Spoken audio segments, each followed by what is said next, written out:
stiamo lavorando a 360 gradi e stiamo lavorando su diversi fronti. Apriremo a breve il sito, speriamo di poter assistere nel più breve tempo possibile al riconoscimento della Scala come bene UNESCO e speriamo anche che questa bella squadra di questa mattina e tante altre attività, possibilità e quant'altro ci portino presto a poter dire: noi siamo un paese turistico di qualità, noi siamo un paese di eccellenza che fa delle bellezze del proprio territorio il suo cavallo di battaglia.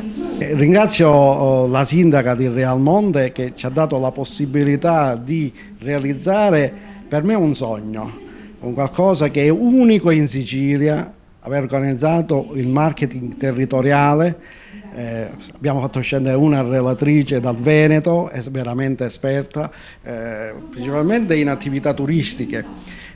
Oggi deve essere non una giornata solamente dedicata alla formazione, ma deve essere un inizio di un percorso per coinvolgere il territorio, a darsi una mossa e per creare sviluppo.